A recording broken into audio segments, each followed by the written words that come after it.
사랑과 은혜 하나님 아버지 참으로 감사드립니다. 지난 10개월 동안 우리를 지켜주시고 하나님의 한없는 사랑으로 품어주심에 감사드립니다. 하나님 이제 남은 2달도 하나님의 은혜로 살게 하여 주시고 우리가 지금까지 기도했던 모든 소원이 이루어지는 그러한 2달이 되게 하여 주시고 교회와 또 이 도시와 민족이 회복되는 그러한 2달이 될 수 있도록 주님 인도하여 주시옵소서. 하나님 2021년도 한 해도 참 많은 고난을 당한 성도가 많이 있었습니다. 하나님께서 위로하여 주시고 앞으로 하나님의 축복만이 넘쳐나게 하여 주시옵소서. 오늘도 말씀 가운데 은혜 내려주시고 우리 모든 성도님들의 마음이 어떠한 마음으로 이 자리에 와 있든지 하나님 변화시켜 주셔서 성령으로 그 말씀이 각자에게 말씀하시는 하나님의 음성으로 들리는 놀라운 은혜가 있도록 역사하여 주시옵소서.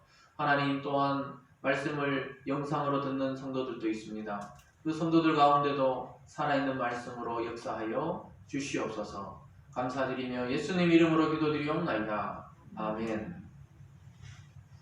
오늘 본문의 말씀을 중심으로 세상을 구원하는 믿음, 세상을 구원하는 믿음이라는 제목으로 말씀을 함께 나누겠습니다. 얼마 전에 그 뉴스에 보니까요, 영국에서 어떤 70대 할머니가 오랫동안 꾸준하게 그 취미가 뭐냐면 벼룩시장에 가서 액세서리를 모으는 게 이 취미다 이렇게 말하더라고요. 그 벼룩시장이라 그러면 우리나라 말로 하면 이제 재활용하는 그런 시장에 가서 뒷골목 같은 데 가서 이렇게 어떤 액세서리를 모으고 또 그걸 또 이렇게 간수하고 이긴데 이제 연세가 드시니까 집을 싹 한번 청소하고 정리하고 내버리려고 그걸 다 액세서리를 보니까 이 동전만한 그 큐빅이 있더래요. 그래서 사람들이 그래도 한번 감정이나 한번 받아보세요 이래가지고 이제 감정소에 갖다 맡겼답니다. 근데 감정소에도 보니까 뭐 이렇게 큰 이 큐빅이 있었네 그러면서 그냥 이 한쪽에 밀어놨었는데 그래도 한번 감정을 해달라 그랬으니까 해볼까 하면서 딱 했는데 그게 큐빅이 아니고 다이아몬드였다는 것이죠. 그 할머니 그냥 우리말로 하면 뭐 몇천 원 주고 산 액세서리인데 그것도 몇십 년 전에 사서 어디서 샀는지 기억도 잘 안 나는다는데 34캐럿짜리 다이아몬드다 이렇게 해가지고 또 벨기에 전문가인데 보내보니까 확실히 다이아몬드가 맞다 이렇게 내가 할머니가 그냥 뭐 대박이 났다 이런 뉴스가 있었어요. 우리 돈으로 한 사람에 한 32억 정도 된답니다. 제가 그 뉴스를 보고 제 아내에게 얘기했죠. 내일부터 재활용센터를 좀 다녀보겠다고 이렇게 그 쭉 가보면은 그 참 신기한 일이 있었는데 그 다음에 또 이번 주에 뉴스도 보니까 어느 그 어느 나라인지 기억이 안 나네요. 근데 거기서 이제 감정을 해보니까 그게 몇천 년 전에 또 토기라고 그러더라고요. 토기가 그냥 거기도 보니까 뭐 어디서 동네에서 그냥 이렇게 죽었는지 몰랐는데 그 감정을 해보니까 또 그래서 그 나라에 돌려주기로 했대요. 그 나라 토기가 아닌데 유물이 아닌데 야 그래서 이게 동시에 있잖아요. 그렇게 연이어서 그런 뉴스를 보면서 참 그 할머니 70대에 그 어디다 쓰겠어 32억을 예? 나중에 뭐 사회에 기부하든지 자녀에게 물려주겠죠. 그래서 오늘부터 우리 부모님들은 재활용센터를 잘 살펴보고 교회를 하나 지을 수도 있겠구나 이런 생각을 그냥 해보게 되었어요. 이 간단한 이거 해외 토픽이었는데 그걸 보면서도 그 할머니는 그냥 그 욕심을 가지고 한 게 아니었죠. 꾸준하게 그냥 자기가 그 가난한지 뭐 부자인지 모르겠지만 꾸준히 그냥 그 액세서리 모으는 게 젊을 때부터 취미였는데 그걸 버리겠으면 그냥 또 누군가 주었겠죠. 그렇지만은 32억짜리 그 다이아몬드 반지였다는 겁니다. 그래서 참 뭐 그것은 이제 그런 일들이지만 우리가 뭔가 꾸준히 할 때 어떤 소위 말하는 경제 이런 걸 보게 됩니다. 특별히 프로 야구나 프로 배구나 어떤 프로 선수들을 보면 굉장히 꾸준하게 어릴 때부터 최소한 10년 이상 그 길을 걸어왔기 때문에 어떤 실력이 나오는 거죠. 그 대구 출신의 홈런 왕이 있죠. 이승엽 선수라고. 그분이 예전에 인터뷰한 걸 현역이 있을 때 인터뷰한 걸 들었었는데요. 그거는 자기가 실수하거나 경기가 잘못된 날은 다른 사람 다 연습 끝나도 새벽까지 그냥 그 타이어로 된 그 연습하는 배팅 연습하는 것을 너덜너덜해질 때까지 자기가 증언한 게 아니에요. 주위에서 뭐 소리 나서 나가보면 이 계속 새벽까지 배팅 연습을 하고 있었다는 겁니다. 그래서 아시아의 홈런왕이 되었죠. 그분하고 저도 밥을 먹어본 적이 있었는데 참 볶음밥을 보통 꽃배기를 시키는 게 아니고 아예 꽃배기를 2개를 시켰어. 드시더라고요. 이 화면으로 뭐 그렇게 뚱뚱해 보이지 않잖아요, 이 선수가. 직접 만나보면은 보통 사람보다 엄청 등치가 큽니다, 사실은. 그래서 그분은 저를 기억 못해도 저는 그분과 함께 볶음밥 먹었던 기억이 나는데, 그분이 41세가 넘었을 때도 현역이 있었거든요. 사실 프로야구 선수가 40대에 하는 게 쉽지 않습니다. 근데 그분은 자기 관리를 그렇게 꾸준히 해왔다는 것을 우리가 볼 수가 있었죠. 마찬가지입니다. 김병지 선수 같은 경우에도 40이 넘어서 현역에 프로 선수 골키퍼를 한다는 것은 보통 쉬운 일이 아니에요. 자기 관리가 그만큼 되었기 때문에 또 꾸준하게 쉬지 않고 술 먹고 담배 피우고 뭐 놀러 다니고 이런 걸 안 하는 거죠. 자기 관리를 뭐 피땀 흘려서 철저하게 하니까 그런 소위 말하는 그 유명한 사람이 되기도 하고 훌륭한 선수가 되기도 하는 것처럼 저는 이것을 신앙에도 잘 적용이 된다고 봅니다. 구원은 하나님께로 우리가 개혁신앙에서 항상 하나님의 은혜로 그냥 구원받는다 하지만 그 다음에 가만히 있으라는 게 아니죠. 우리가 성화의 노력들이 필요한데 그거는 지속성이 필요합니다. 꾸준하게 예배드리고 기도하고 또 묵상하고 이게 좀 우리가 중간에 막 피곤해가 쉴 수도 있어도 뭔가 꾸준하게 신앙을 했을 때 우리가 그리스도의 장성한 분량에 다다를 수가 있는 거예요.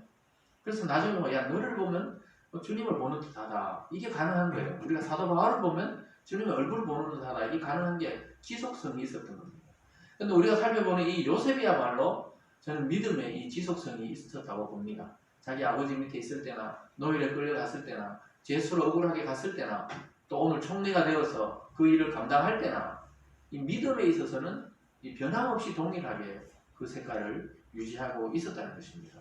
그래서 저와 여러분이 오늘 요셉을 통해 또 우리 주님을 통해 또 믿음의 선진들, 성경에 나오는 많은 믿음의 사람들을 통해 믿음의 지속성을 가질 수 있기를 주님의 이름으로 축원합니다.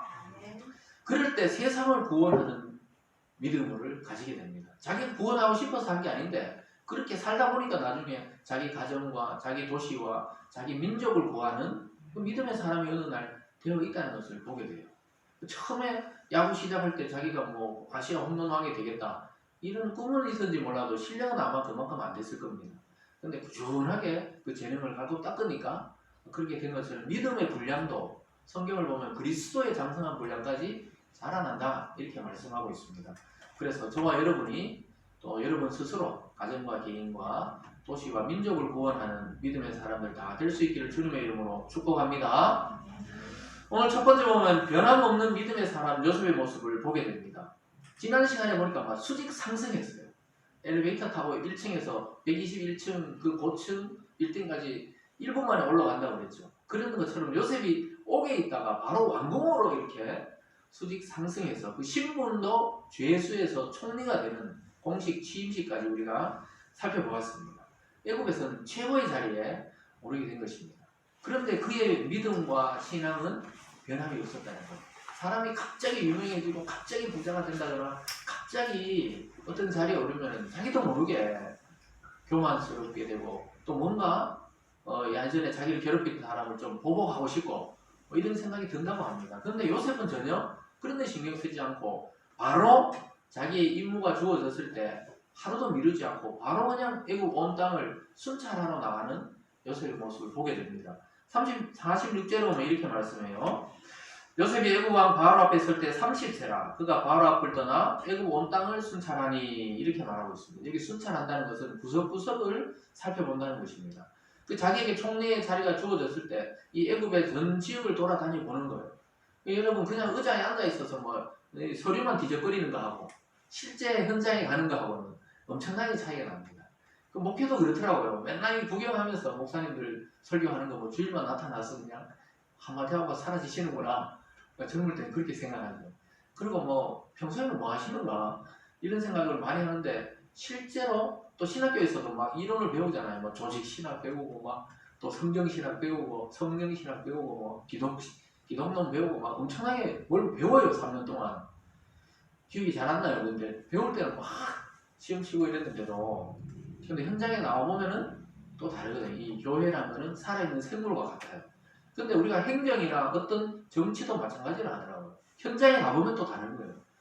대통령이 되면 이렇게 하겠다 저렇게 하겠다 그건 소위 말하는 자기 생각이지 국민들은 전혀 다른 어려움을 겪고 있을 수가 있는 거예요. 그래서 보면은 왜 유세할 때 보면 이 지역 저 지역 가서 막 소리를 듣는 이유가 그 참고를 해야 되거든요. 아무리 이상적인 생각이 있어도 국민이 그걸 이해하지 못하거나 따라주지 못하면은 아무 소용이 없는 겁니다. 오늘 보니까 요셉도 그런 거거든요. 자기가 재수하다가 갑자기 이렇게 총리가 돼가지고, 물론 하나님이 준비시키셨죠. 보디발의 가정총무, 또 옥의 전체를 관장하는 그 행정, 또 이런 걸 다 맡아봤지만 나라는 또 다른 거예요. 이 국가를 다스린다는 건 완전히 다른 능력입니다. 그래서 그는 뭐 그동안 고생했기 때문에 아유 좀 며칠 쉬다가 아니면 그 왕궁의 그 문화를 좀 누리다가 그렇게 하기 십상인데 그렇지 않았어요. 바로 현장으로 가서 애굽 온 땅을 순찰하게 됩니다. 불과 나이 30세. 그 요셉이 팔려갈 때가 17세였으니까 13년을 막 온갖 일생 경험해야 되는 고난을 다 경험한 거예요. 그 다음부터 요셉이 뭐 고난을 받았다 이건 없어요, 성경에. 그러니까 하나님이 막 13년 동안 평생 받을 고난을 막 다 받은 거예요. 그 어떻게 보면 굉장히 긴 시간 같은데 또 13년 가면 어떻게 보면 또 눈 깜짝할 사이거든요. 여러분도 뭐 10년 굉장히 긴 것 같지만 금방 지나가잖아요. 2002년 월드컵 기억나십니까? 20년 전에 그 사건. 그게 벌써 20년 전이에요. 지금 학생들은 책에서 월드컵을 공부하고 있지만 우리는 현장에 있었습니다. 그래서 10년, 뭐 13년 하면 금방 지나가는데 자기가 그 현장에서 당할 때는 이게 언제 끝나나 이런 생각이 들었겠죠. 그래서 좀 복수하고 싶기도 하고 또 보디발의 아내 자기를 누명 씌웠으니까 당장 불러다가 그 치료하고 싶기도 하겠지만 그런 짓을 하지 않고 애굽 온 땅을 가서 자기에게 맡겨진 하나님의 일을 감당하는 것을 보게 됩니다. 왜 이게 가능했습니까? 언제든지 직책이라는 것은 날아갈 수 있다고 깨달은 거예요. 요셉. 직책은 옷과 같아요. 교회에서는 직분이라고 그러죠. 직분은 옷과 같습니다. 우리가 집사님이 되고 권사님 되고 장로님 되고 또 목사님들 되는 거 이거는 옷이죠. 옷. 진짜 실체는 우리 몸뚱아리잖아요. 일이. 우리는 실체는 성도라는 그 정체성이 가장 중요하고 나머지 그냥 하나님이 일에 필요해서 목사가 되게 하고 장로님 되게 하고 이렇게 하는 거죠. 그래서 요셉도 그걸 아는 거예요. 자기는 부자가 되기도 해보기도 하고 완전히 낭떠러지 떨어지듯이 가난하게 살아보기도 하고 또 억울하게 재수가 되어보기도 하고 갑자기 그러다가 총리가 되었어도 자기가 변한 건 없다는 거예요. 자기에게 입힌 옷이 총리고 또 재수고 노예였고 아버지 집에 있을 때는 가장 좋은 옷을 입은 그 채색 옷을 입은 귀한 아들이었고 그렇지만은 자기의 정체성은 성도로서 변함이 없다. 이걸 깨달은 겁니다. 그래서 여러분들 뭐 높은 자리에 가도 두려워하지도 말고 낮은 자리에 있더라도 부끄러워할 필요가 없어요. 왜냐? 우리의 본질은 성도라는 가장 가치 있는 그 명칭을 이미 얻었기 때문인 줄 믿습니다. 그래서 실제로 요셉은 부유한 아버지 밑에 자랐어요. 그 당시에도 자기는 신앙의 칼라가 확실했고 또 노예로 팔려왔어도 하나님을 원망하지는 않았습니다. 그리고 억울하게 죄수의 몸에 갇혀져 있을 때도 하나님을 원망하지는 않았던 것입니다. 그래서 여러분 태도가 중요해요. 어떤 일을 맞닥뜨렸을 때 태도가 굉장히 중요합니다. 순간적으로는 당황할 수 있고 또 순간적으로는 화가 날 수 있어도 금방 태도를 바꿔야 돼요. 하나님이 이런 일을 또 이런 사람을 또 이런 이 경험을 하게 하셨다. 이렇게 받아들이면 수용이 됩니다. 하나님이 하셨다고 하면 수용이 되는데 사람이 나를 이렇게 모함했다. 사람이 이렇게 나를 공격했다. 이렇게 생각하기는 순간 원망이 쌓이고 불평이 나오고 분노가 올라와요. 그런데 이 요셉처럼 하나님이 나를 여기까지 인도하셨다. 이런 믿음이 있기를 주님의 이름으로 축원합니다. 그래서 요셉은 자기가 바로에게 말한 대로 인재를 등용합니다. 자기 혼자 할 수가 없어요. 그리고 각 지역마다 창고를 다 세웁니다. 그냥 중앙에다가 서울에다가 다 창고를 세운 게 아니에요. 각 지역과 그 논밭이 있는 곳에다가 창고를 세워요. 왜냐하면 그 당시에 이동 수단도 별로 안 좋은데 이동하다 다 썼고 뭐 이러면 안 되니까 각 지역마다 창고를 세워서 나중에 흉년의 때 각 지역에서 창고에서 또 방출하도록 합니다. 그렇게 해서 이 지혜를 그대로 사용하는 것을 보게 됩니다. 47절에서 49절까지를 우리 함께 읽어봅니다. 시작! 7배 풍년에 토지 소출이 심히 많은지라 요셉이 애굽 땅에 있는 그 7년 곡물을 거두어 각 성에 저장하되 각 성읍 주위의 밭의 곡물을 그 성읍 중에 쌓아두매 쌓은 등곡식이 바다 모래같이 심히 많아 세기를 거쳤으니 그 수가 한이 없음이었더라. 이거 그대로 나오죠. 그 성에다가 그 밭을 거두고 논에 거뒀던 그 성에다가 창고를 세우는 거예요. 나라의 그냥 왕궁을 위해서만 끌어모은 게 아닙니다. 각 성에 필요한 대로 다 이렇게 쌓았던 거죠. 지금 요즘 말하면 지방 자치를 이미 이때 요셉이 하고 있는 거예요. 각 지방의 세금을 얻어서 각 지방에 쓰듯이 이렇게 하고 있는 겁니다. 셀 수 없을 만큼 풍년이 된 거예요. 하나님이 한번 쏟아부어주면 이렇습니다. 셀 수 없을 만큼 그 당시의 숫자 계산으로는 환산할 수 없을 만큼 많은 양의 축복을 쏟아부어 주었습니다. 그래서 막 요셉이 얼마나 철저합니까? 이렇게 일일이 막 하나하나 기록하는데 나중에는 도저히 기록할 수 없을 만큼 축복을 쏟아부어 주셨습니다.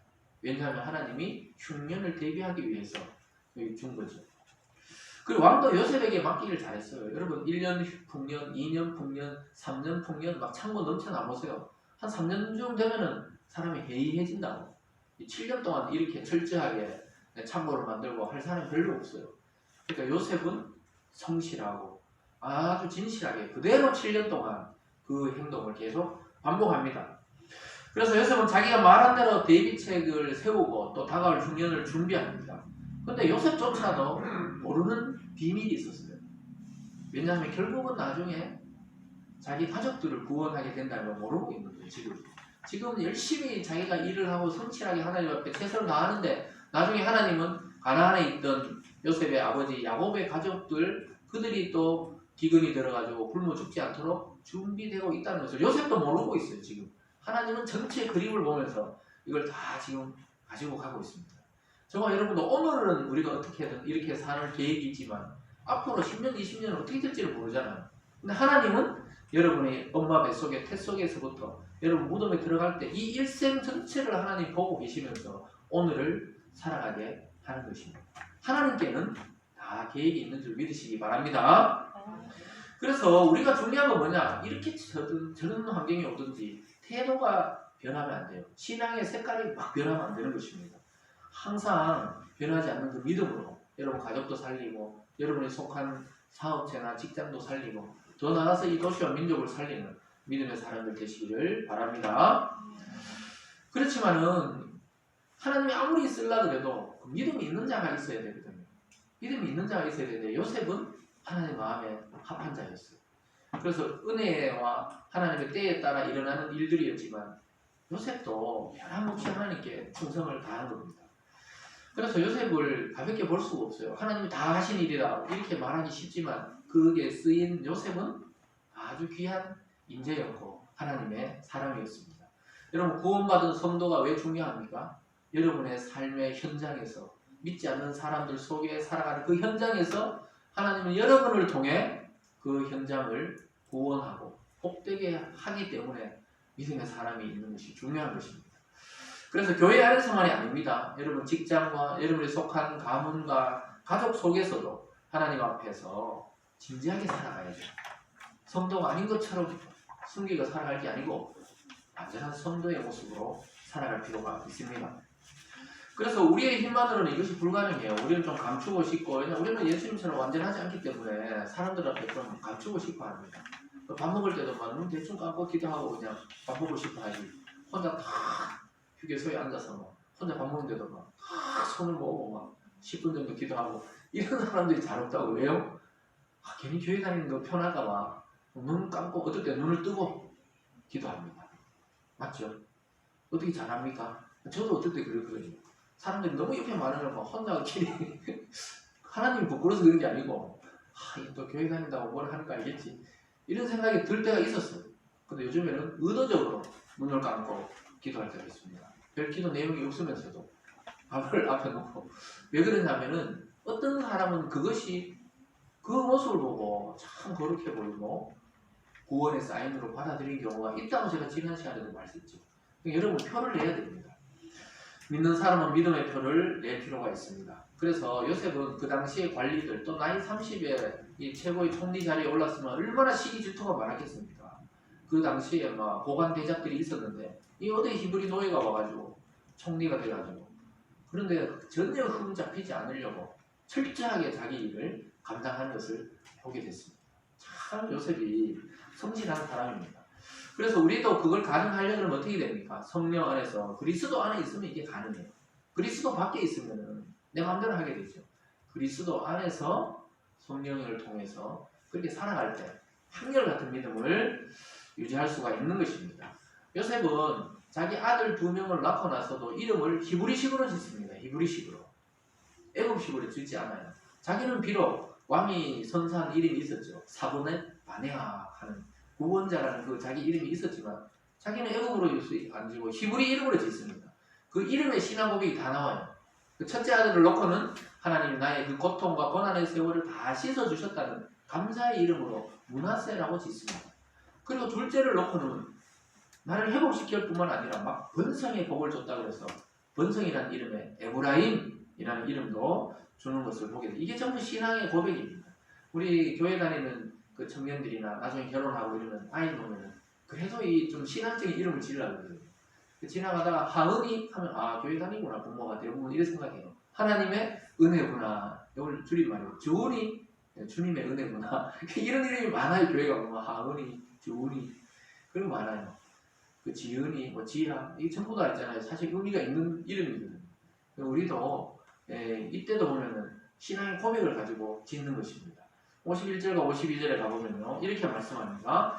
요셉이 그의 장남의 이름을 므낫세라 하였으니 하나님이 내게 내 모든 고난과 내 아버지의 온 집 일을 잊어버리게 하셨다며 사람의 이름을 에브라임이라 했으니 하나님이 나를 내가 수고한 땅에서 번성하게 하셨다 함이었더라. 하나님을 찬양하고 있는 모습입니다. 아들의 이름을 통해 하나님을 찬양하고 있습니다. 고백하고 있는 것을 보게 됩니다. 두 아들의 이름에 그의 인생이 담겨져 있습니다. 참 그동안 형들에게 팔려서 억울하고 원망스럽고 이랬던 마음, 또 억울하게 옥살이한 것, 노예살이한 것 이런 걸 지나보니까 이게 다 하나님이 나를 살리고 가족을 살리고 애국을 살리려는 하나님의 뜻이 있었다 이러면서 감사합니다. 그리고 더군다나 자기가 축복을 받았다 그러면서 에브라임이라는 이름, 번성이라는 이름을 지어주는 것을 보게 됩니다. 사랑하는 여러분, 하나님은 영적인 축복만 주시는 분이 아니에요. 우리는 때로는 이 그리스도인들이 늘 가난하고 늘 고통스럽고 늘 고난만 있어야 자기 신앙이 잘 되고 있다고 자꾸 생각하는데 착각입니다. 때로는 하나님이 돈을 주세요. 때로는 승진하게 하세요. 때로는 또 명예를 주세요. 때로는 또 권력을 줄 때도 있습니다. 믿음의 사람들에게. 왜 그러냐면 하나님이 하셨다는 걸 고백할 수 있도록 그걸 어떨 때 줘요. 그래서 여러분 우리는 뭐 맨날 고난해야 되고 막 십자가 막 붙들고 맨날 울어야 되고 그게 또 그건 아니에요. 오늘 요셉처럼 어떨 때 보면 가장 높은 자리에 앉히기도 하시고 그게 바로 그리스도가 부활하신 모습이잖아요. 우리는 고난만 있는 게 아닙니다. 이 세상에 살면서도 하나님이 때로는 그래서 어떤 분들은 막 자기가 너무 부자 되면 뭐 죄책감을 느끼고 이런 분도 있는데 그럴 필요가 없어요. 하나님이 주셨구나 생각하면서 더 많은 사람을 도움을 줬습니다. 뭐 우리 장로교 쪽은 아니지만 그 요한 웨슬레 같은 경우에 감리교를 시작하신 분, 그분은 늘 그랬단 말이에요. 네? 세계는 나의 교우다. 그러면서 성도들에게 열심히 일을 하세요. 자기는 교회를 지킬 때니까 열심히 사업해서 최고의 부자들이 되십시오. 그렇게 해서 더 많은 사람에게 복음의 도구를 전할 수 있도록 하시고 더 많은 사람을 부재할 수 있도록 하라고 이렇게 말씀하셨죠. 그랬던 것처럼 요셉도 그렇습니다. 요셉이 나 총리 안 합니다. 막 거절하고 이런 적이 없어요. 보면. 총리 자리에 딱 앉습니다. 또 자리를 주니까. 예? 보통 같으면 감당 못합니다. 막 이랬을 건데 거절했다는 말이 한마디도 없어요. 나중에 다니엘도 마찬가지입니다.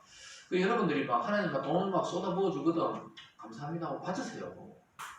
너무 부담스러우면 저를 주시든지 하여튼 이렇게 그걸 거절하지 말고 하나님의 축복이구나. 근데 막상 또 있어보면 또 그게 뭐 쓸데도 없어요. 아까 70대 할머니 32억 어디 쓰겠어요? 평생 만약에 도둑맞지 않는 이상 그걸 어떻게 다 쓰겠습니까? 그런 것처럼 하나님의 축복이 올 때는 그 축복도 바르게 받을 수 있어야 돼요. 우리가 신앙이 너무 또 왜곡돼도 안 됩니다.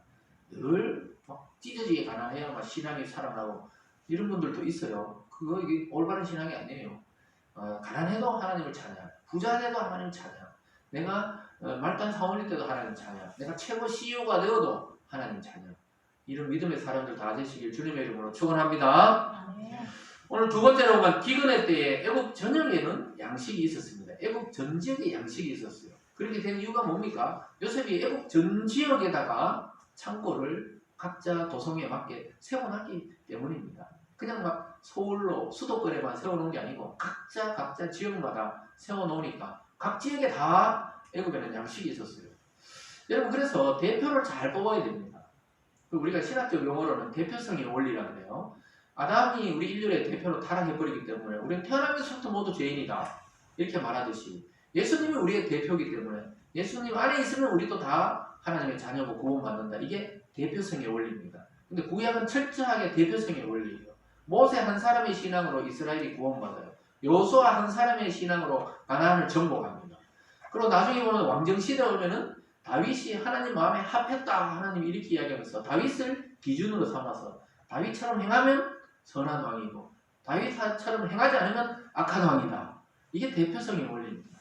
그래서 왕정시대는 왕 하나의 신앙이 전체를 구원하기도 하고 전체를 징계를 하나님이 하기도 하고 이게 대표성의 원리입니다. 저와 여러분은 이제 예수 그리스도가 우리의 대표인 줄 믿습니다. 그래서 예수님이 고난받은 것은 내가 고난받은 것이고 예수님이 무덤에 죽으신 것은 내가 죽은 것이고 예수님이 사흘 만에 부활한 것은 저와 여러분의 부활을 그대로 보여주는 사건인 줄 믿습니다. 그렇기 때문에 이 요셉이 이때는 대표 선수거든요. 물론 야곱이 살아있었지만 하나님의 대표 선수 야곱이 살아있었지만 요셉이 시대로 지금 넘어온 겁니다. 그래서 하나님이 요셉에게 집중하고 있는 거예요. 요셉이 결국 아버지와 그 형제들 다 구원하게 됩니다. 그래서 성경은 오직 믿음의 사람 요셉에게 관심이 있는 거예요. 그냥 애굽왕 바로가 그 당시 권력으로는 최고였지만 하나님의 드라마에서는 엑스트라입니다. 엑스트라. 요셉이 죄인이었고 또 죄수였고 옥에 갇혀 있어도 요셉이 주인공이었어요.